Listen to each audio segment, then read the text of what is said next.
Yeah, well, I'll start it off for us. So, these guys worked really, really hard all season at the beginning of the year. And just so you guys know, I'm Mike Raffel, the founder and team owner of the team. And so I'll tell you a little bit of backstory. At the beginning of the season, we were putting this team together. Uh, these guys assured me that they were going to outwork everyone in this league, and they were going to, bring us home a championship at the end of the year. And they held all of that up throughout the season. Definitely worked harder than every other team, no doubt in my mind about that. And everything that they promised me in return for us signing this team, putting it together, came true. So this is something really special, and you have really the best team in the game right here. There's no doubt about it, and the best players in the world. So yeah, we'll start it off with that, and I'll let you guys ask questions as we go. So don't be shy. Hey guys, congratulations for your win. My question is for each and one of you who's currently here. What does this champs victory mean to you guys? Who's starting it? You go. Me. You got this first. It means a lot to me just because, at the start of the year, I was underperforming, and, to just grind out and see improvements throughout the year, meant a lot just because, when you put so many hours into something and like you see it become successful, it's an unreal feeling. So to me, it was a good feeling. All right, Clay.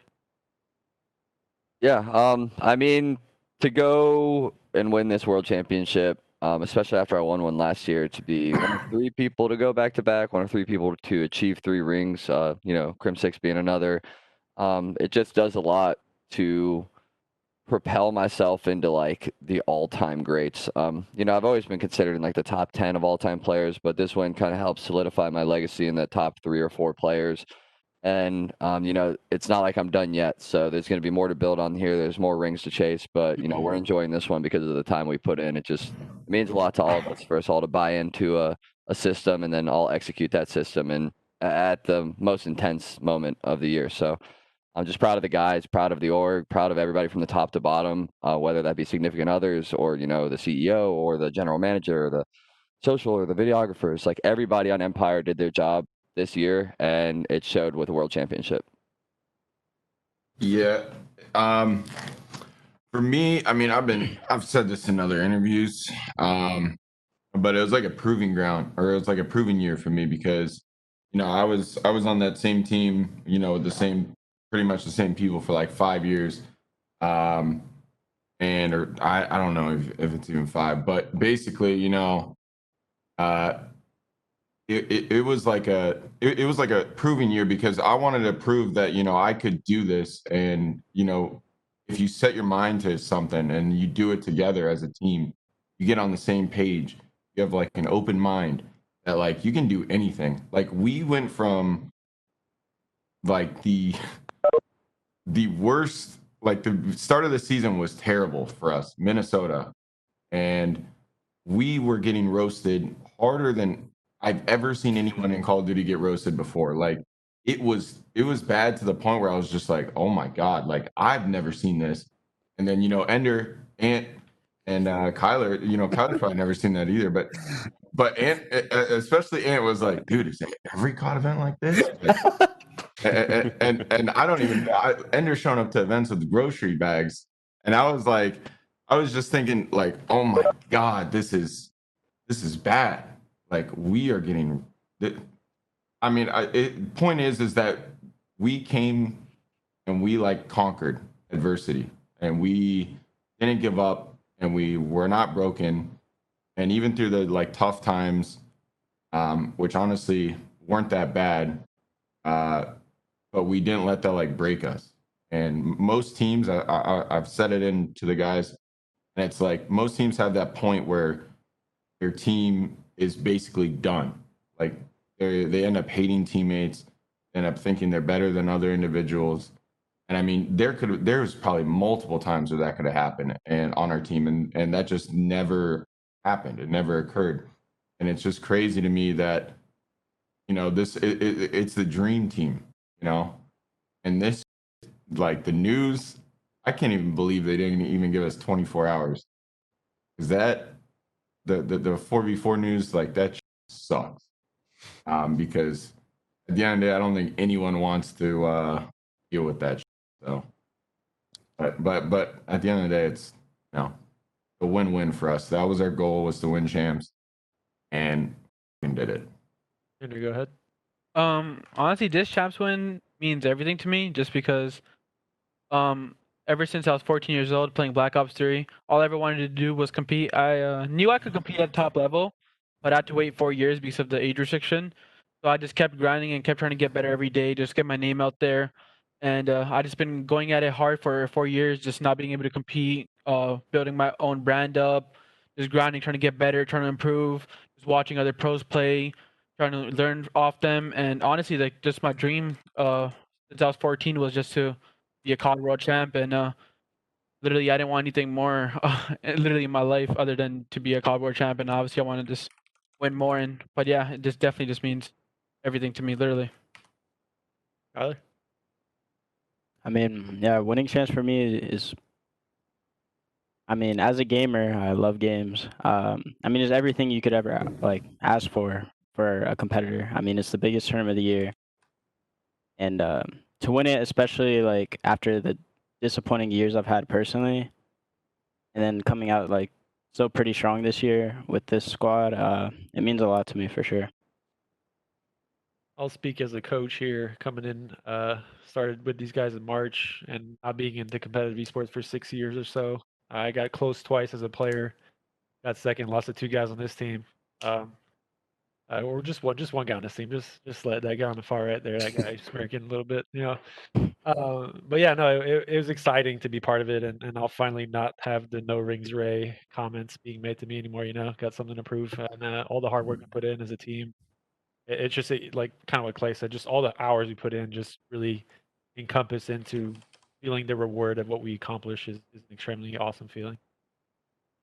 Yeah, and so for me as the kind of owner of the team, and I mean I'm a former player myself, and so there's a ton of backstory for me personally, and so many like storylines with this team.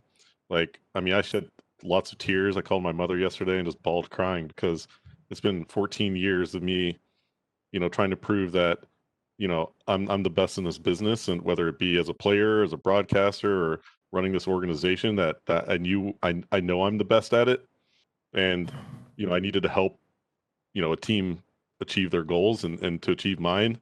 And so all the storylines that coming into this, like, just so you guys know, Ray, our head coach, he played in 2 grand finals under our team, and we lost both of them. So to get Ray his first ring is huge, and he's just a tremendous leader and a coach. And Kyler Huke has been with our organization for 4 years now. And we've given him teams that have been mediocre, and teammates that didn't have the same heart he did, and teammates that just weren't on the same page with all of us trying to win championships. And so I told Kyler at the beginning of the season, I said, I'm going to give you the keys. Let's talk about what teammates we really want. He helped me, get Shotzzy and Illey. Those are the 2 guys he's targeted right off the rip. Like, these are the guys I want. Then to be able to get Crim6 and Clay, like 2 veterans to mix in with our two rookies essentially.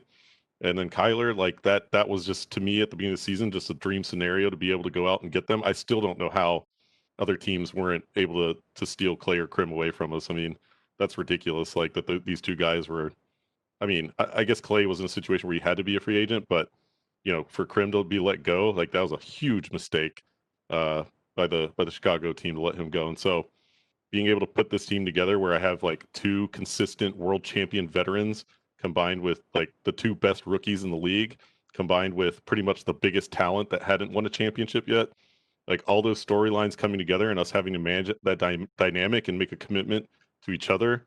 Like, all these guys committed to each other first and foremost as teammates and as our head coach, and then us as an organization committing to them that we're going to do everything we can to support them through this whole thing.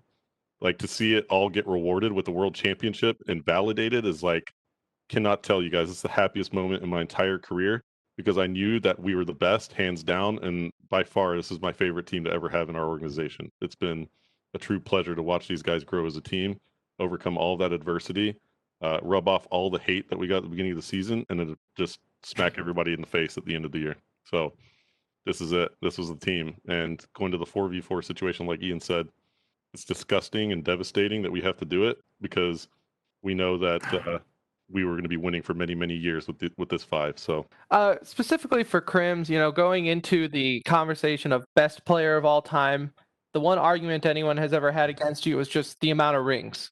And now that you have 3, I mean, do you feel a little redemption in the end that you can kind of say that you are the best player of all time? Well, I don't know.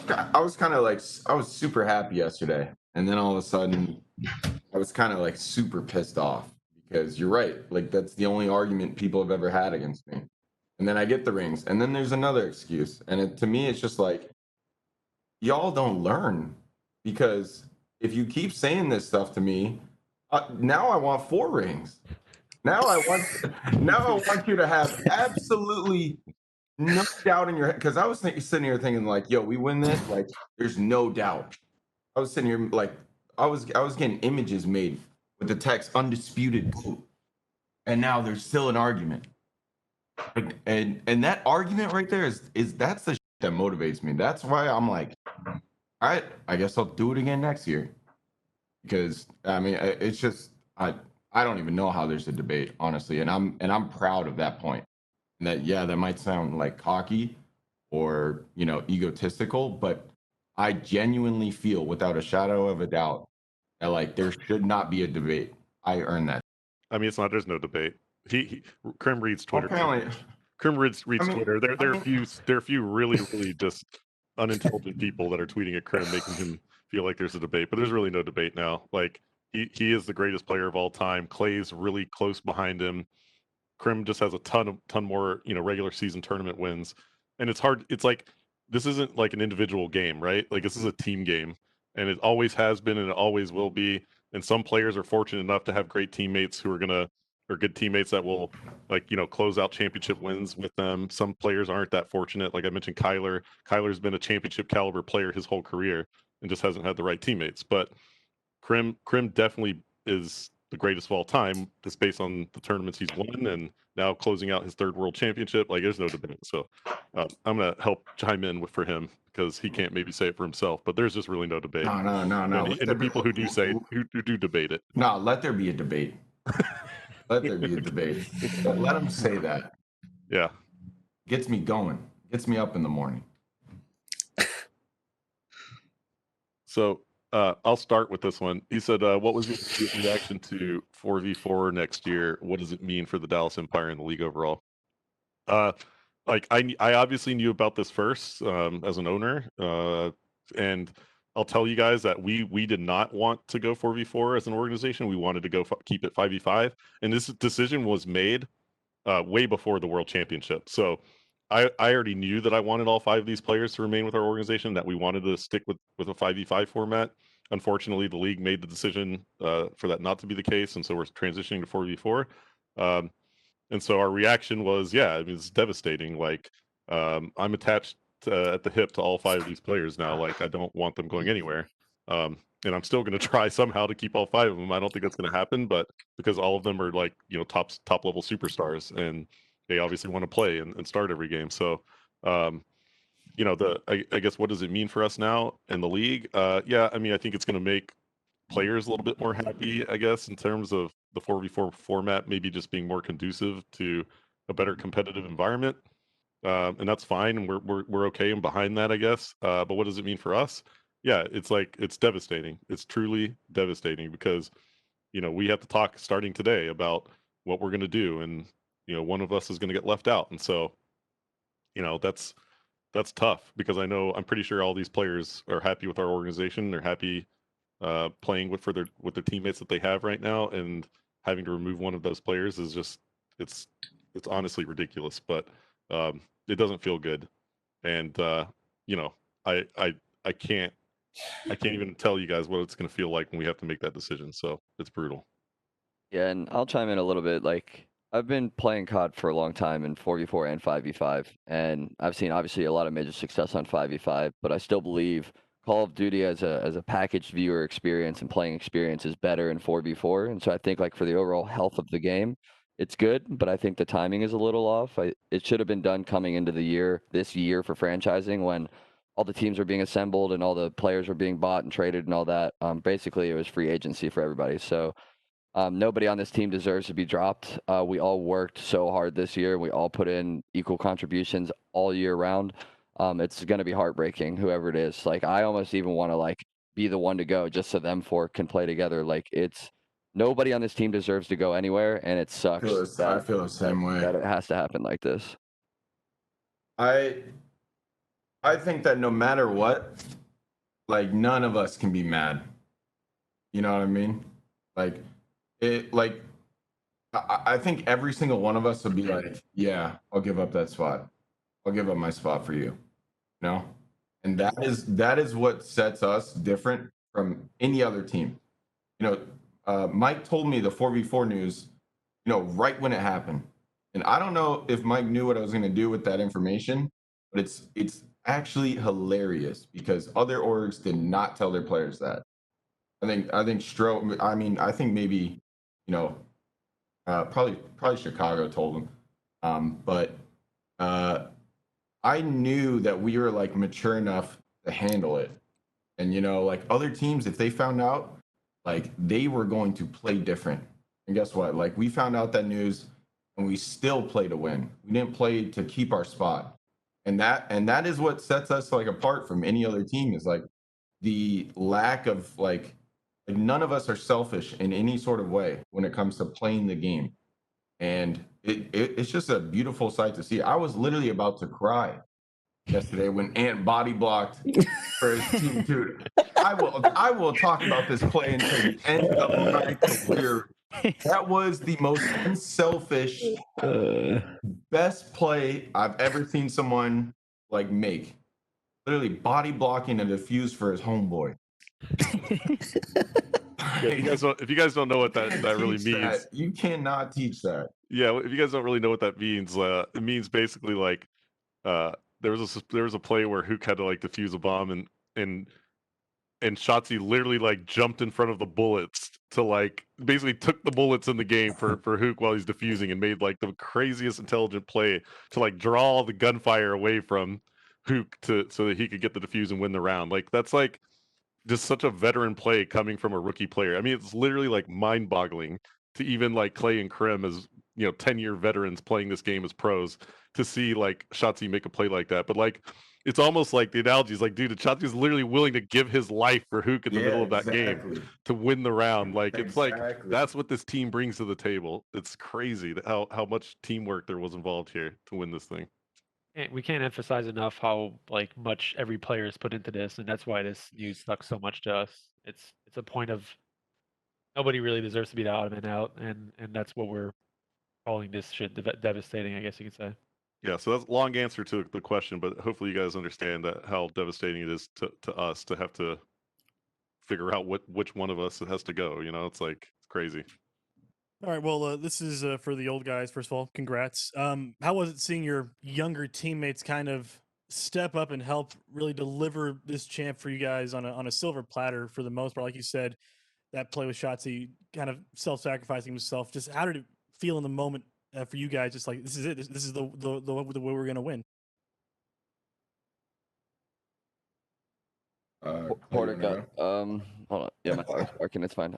Yeah, I mean, it means the world to see, players who have never won a COD championship, win one when we won one in LA. And it felt good that we were able to win, a couple more online. And then to, go out early in the last homestand, the Toronto homestand, and then rebound the way we did the next month and go into champs and just have everybody executing when we needed them to. Nobody was trying to do too much. Nobody was trying to make hero plays and go rogue, as we call it. It was more just like everybody's playing for the team all the time. And, like if I can help you, if I can set you up for success, like you tell me and I'll do that for you. I'd rather like me being in a like disadvantageous position, but help you secure a two-piece than like get one myself and die. So it was just everybody playing for the team all the time. And really, that's just so awesome to see from players who are that young in terms of like how the scale works in Call of Duty and veteranship and stuff. It's like these guys have all been playing FPSs at least or Call of Duty for years before, their first pro season. And it showed this year, man. Like everybody just understood what needed to be done, how to win, and didn't matter what the stats were, just as long as we had the W at the end of the day. Yeah, I've honestly, like, I'm still in shock, and I'm sure Clay is too, because I don't think that, one, I've never even had teammates with the amount of like open-mindedness to get better. To improve, you got to hear the stuff that you don't want to hear, that's hard to hear. And the fact that they didn't take that the wrong way, it was, dude, like, people make like improvement personal. Improvement will like is going to you got to tear yourself down to like pick yourself back up. And the fact that like we're coming in, I remember Ant after Minnesota, like, dude, we were critiquing him in every way, shape, or form. And the fact that like an Ant took everything that we were saying into account and then implemented that. And what do you know? He went from Botsy to, the best player in the game. It's actually insane what happens if people just listen. It is actually insane, and don't take it personally. And me and Clay, like, we've never taken anything personally. I like, even though there's like, me and Clay are like considered like the greatest Call of Duty players of all time. Like, if my teammate is not telling me how to get better, I'm not happy with that. I want to and I don't care if it's, someone who just turned like 18 and just got in the league first season, right? If they notice that I'm doing something wrong, like, literally tell me. And if you don't tell me, like, you're not doing your job as a teammate, or you don't care about the team getting better. And everyone understood that. It was like, we didn't even have to describe that. It was just something that happened, and I've honestly never had a team like that before. I made that tweet yesterday saying this is the best team I've ever been on. It's because I'm considering all the factors that came into play. Like, I know for a fact if we kept the 5v5 format and we kept playing, we would get even better. And I don't think there's any doubt about that.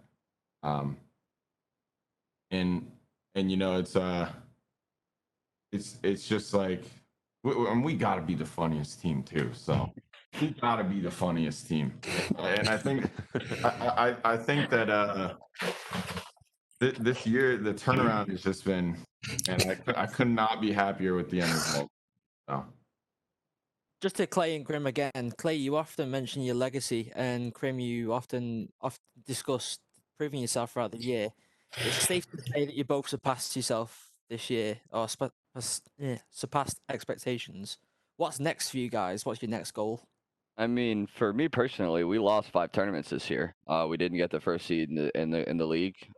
We left a lot out on the table this year. Yeah, we won 3.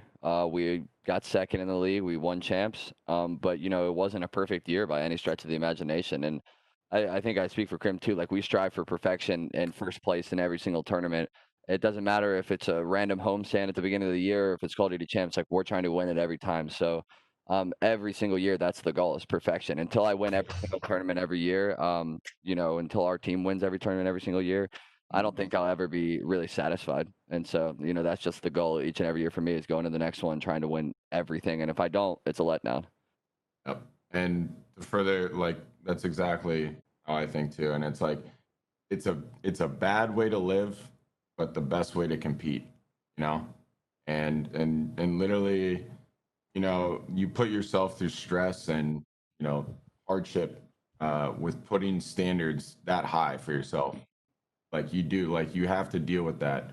But again, like, once you're okay and once you're comfortable with being uncomfortable about like that pressure that you're putting on yourself, like, that's when you can actually be amazing. That's when you can actually, be something. That's when you get better. So but yeah, win every tournament every year. Clay said it the best. That's the goal for every single year, and that should be the goal for every single player every single year. Yeah, just the first one would be for any of you who have a moment that they really like. Was there a specific moment from this season that sticks out as a favorite, whether it's in game or out of game? I wouldn't really say there's a specific moment. I would just say just seeing our improvement, just like we just been through everything as a team, just like from the beginning, we just started from rock bottom. Literally, we literally started from rock bottom, and just getting on every day, just seeing improvement. Like that's just like the best feeling ever. Like for me, like that's just my favorite moment ever. Just getting on, everybody getting better. We were just improving every single day, and just like at the end, it just showed. After we won champs, that we were just like the best team there, and it just showed. I think I actually have a favorite moment. Obviously, like winning champs is great, but like I think the funniest, like the one that puts a smile on my face was when we won our first event, and like on the player camera they had Shotzzy on the camera like while he's defusing the bomb, and he just literally was just smiling. Like I was literally like, gonna say smiling. that. He was That's the my favorite biggest moment, dude. smile on his face.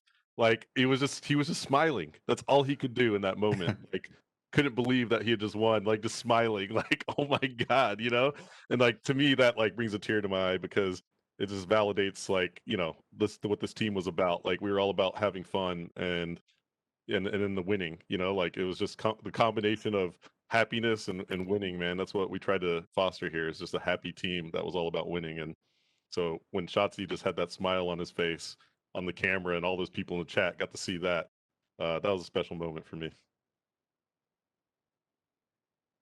Yeah, for me, with everything Ender said, like the improvement of the team, like, and just how Illey and Shotzzy have grown as players throughout the year. But honestly, one thing that like probably the first event, Minnesota, the first time anyone's ever seen Illey, his first ever event, I'm hearing Crim6 convince Illey to do a walkout with his hood on.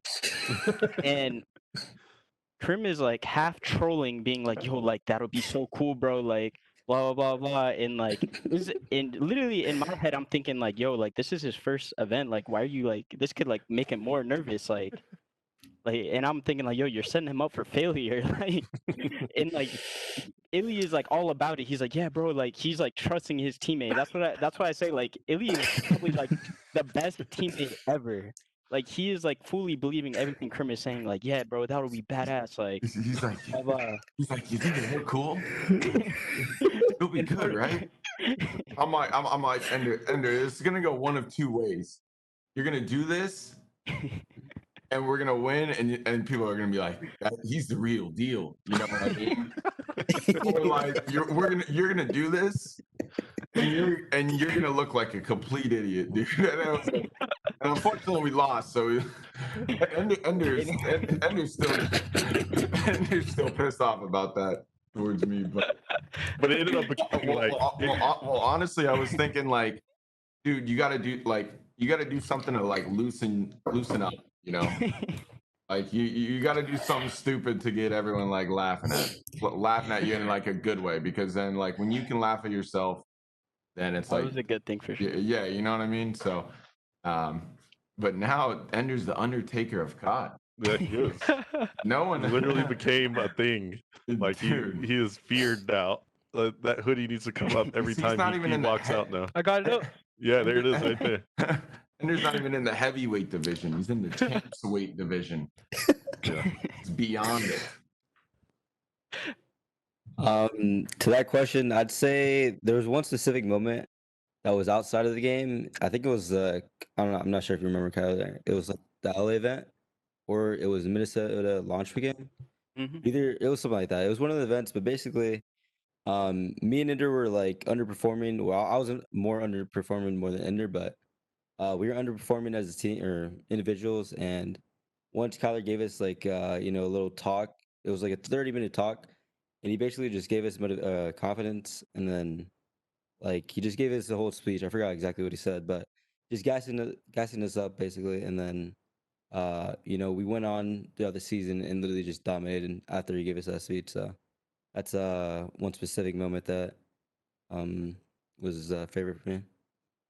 Yeah, mine's honestly the same as Mike's. When we won LA and it cut to Shotzi's face, and he just gets this creeping little smile on his face and just holds it while he defused the bomb. It's like winning for the first time on LAN after the launch weekend we had, and for the first time for Illey, Huke, and Shotzzy on COD. Great moment. Like my favorite moment of the whole year. Just so proud of the team. For winning the last LAN event. I mean, we're still the defending LAN champions, by the Yeah, way. we are.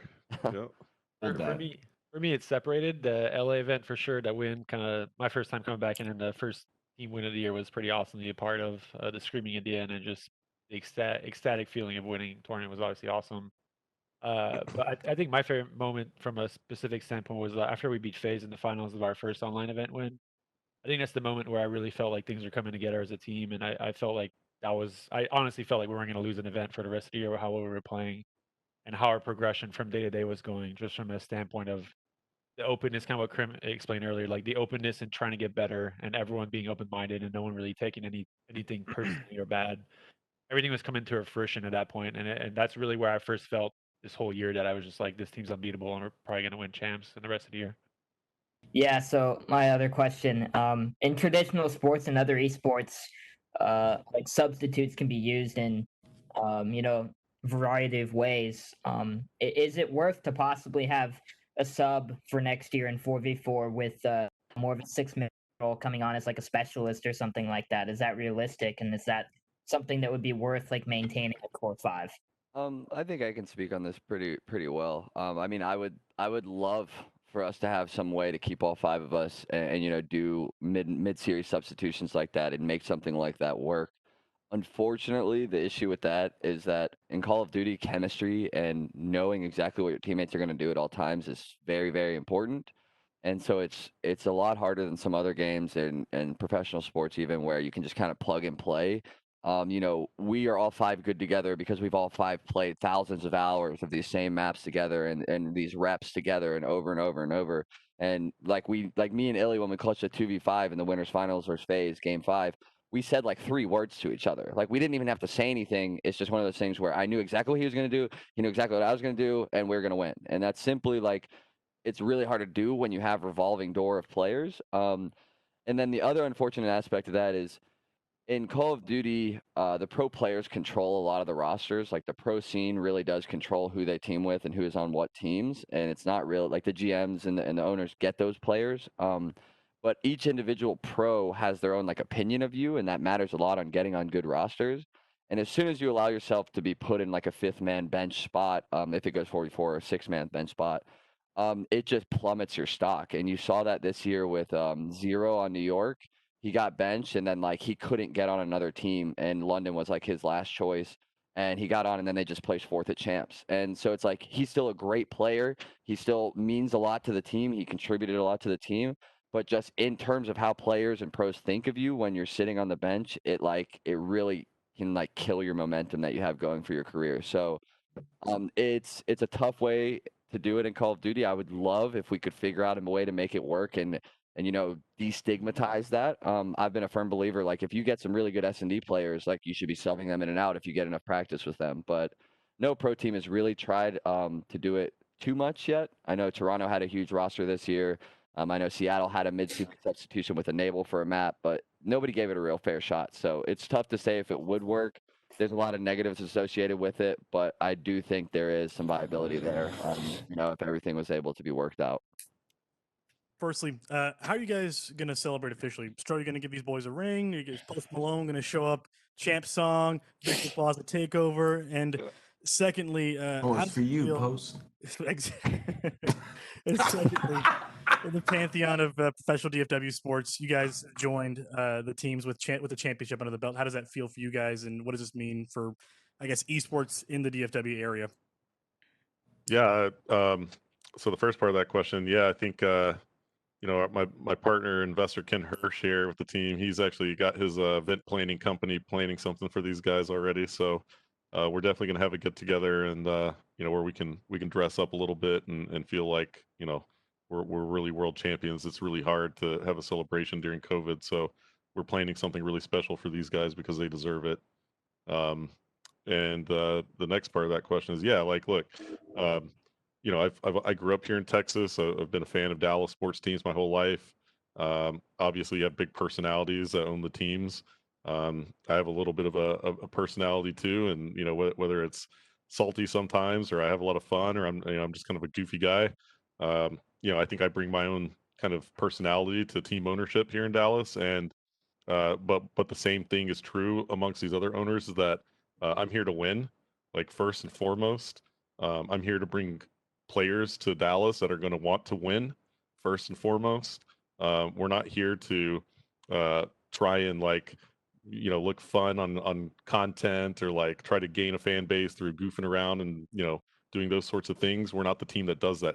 We're here to win games and win championships, and that's what I'm bringing to Dallas Fort Worth with our teams. I mean, and that's what you can expect out of me. And when we're not doing that, you know, I'm depressed and devastated. Like it's my life, right? You know, my wife has to tell me to chill out sometimes, because my mood is dictated by our performance. And you know, that's who I am, and I think that's what we're bringing to the Dallas Fort Worth area for the fans here in Texas. Like they can always expect us to be trying harder than everybody else to win games. That's how I'm going to operate our team, and these players are that embodiment of what I stand for. So yeah, that's what's going to differentiate us, I think, from other owners in other cities. I'm not here to look good. I'm here to win. Let's put it that way. Yeah. I don't even remember the question. I talk too much too. That's the other thing. I bring a lot of talking, but I don't think I'm alone on that. It's just silent. I don't think any. What was the question again? He was asking. He was asking if we're going to have an event for you first. We're going to have some kind of celebration. Oh, I remember what I was going to say. Yeah, if we have to dress up, I don't think my nice clothes are going to fit me anymore. Well, if we got to dress up, I can't come. it's okay. We'll figure it out. You don't have to dress up. I'll wear PJs. Okay, you can do that, Andrew. You earned that right. But yeah, I think the last part of that question, Ian, was what, you know, here in Dallas Fort Worth, what are we bringing to Dallas, you know, as an owner, and what does it mean amongst the other owners here, you know, of the other sports teams? Honestly, like I'll add to that just a little bit. You know, I think that some of the traditional mainstream sports are getting tired out, you know, like we're constantly seeing growth in the young audience here. There's actually statistics that prove that with the young audience, like the big leagues like NBA and, you know, NHL and MLS, and, you know, a little bit of the NFL too, they're losing viewership amongst the young audience, and we're just gaining and gaining and gaining. And you know, I think it could look completely different in 15 years, right? In 15 years, you guys might be getting more beat writers to cover us instead of these other sports teams at your media outlets, because we're just going to be more popular than the other sports. And I can't tell you if that's going to happen or not, but I'm going to tell you I'm going to try to make that happen.